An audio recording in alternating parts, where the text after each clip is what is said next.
Public speaking is a skill useful in school, at work, and if we want to convince a group of people. Investor Warren Buffett called it the most important skill we can learn to advance in a career.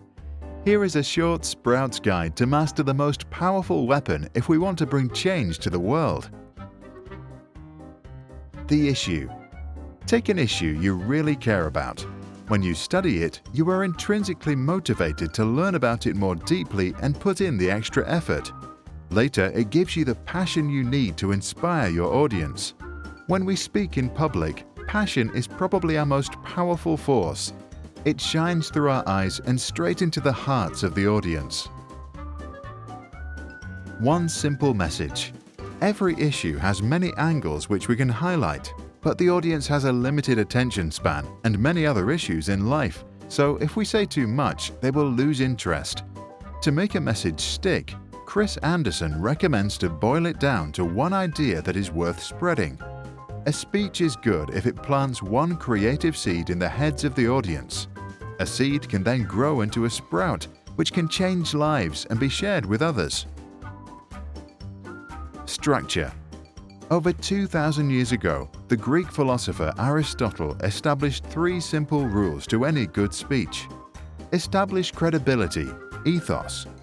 Give good arguments, logos. Conveying emotions, pathos.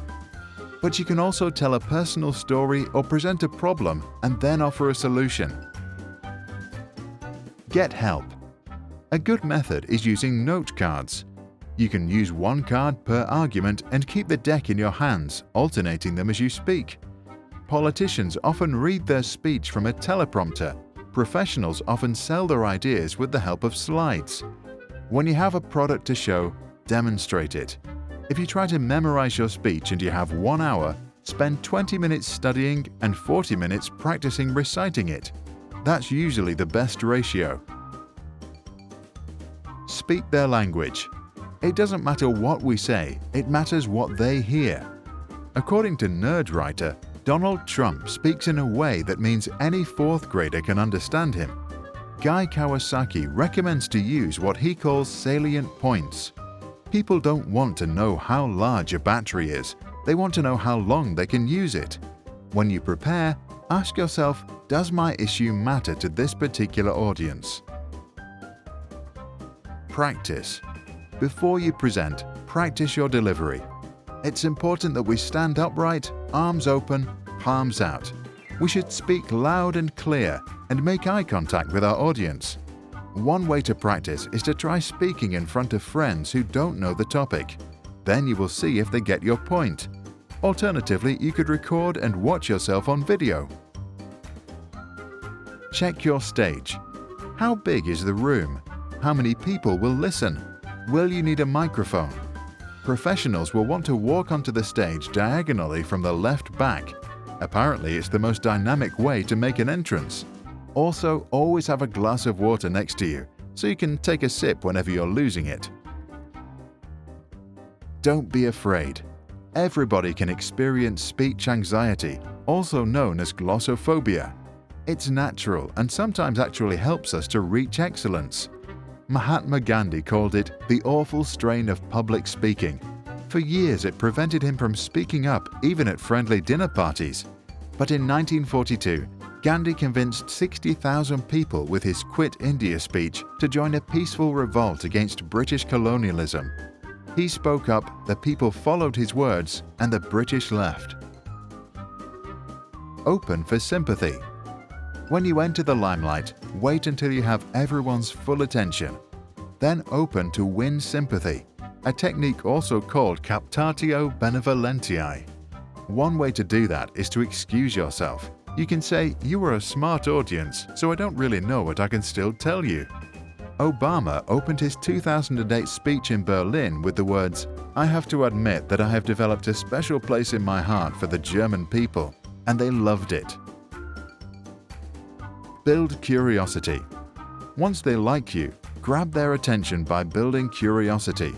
Present a fact, statistics, or a study, or start in the middle of a story. On my 5th birthday, my father started crying. It was the day he lost his job. Dhananjaya Hettiarachchi, a champion of public speaking, asked, "Raise your hand if you have an emotional mother." And everyone did. But you can also do something funny or open with a crazy stunt. Deliver your message. Now make your arguments. Share those personal stories and deliver metaphors which create images in the minds of your audience. If you forget what you wanted to say, don't worry. Nobody knows what you meant to say. In 1963, Martin Luther King gave a speech in Washington. In the middle of it, he stopped reading from the script and started to improvise. He delivered one of the greatest speeches of the 20th century, "I Have a Dream." Close. After you are done, summarize your arguments or repeat the core message. But you can also leave them with a quote, share your dream of a new future, or close your speech like we close our videos, with a specific call for action. Here it comes. Write a speech about an important issue, such as education. Open with sympathy, build curiosity, and then bring in your convincing argument. In the end, close it cleverly. Limit your speech to 200 words and post it in the comments below. If you want to learn public speaking, you should also practice your speech. For example, over the next 5 days, spend 15 minutes practicing each day. Ideally, record yourself on your phone so you can track your progress and learn from your mistakes. Upload the last try of each day onto YouTube and share the link in the comments. Then we can see how you progressed and applaud you for trying, failing, and doing.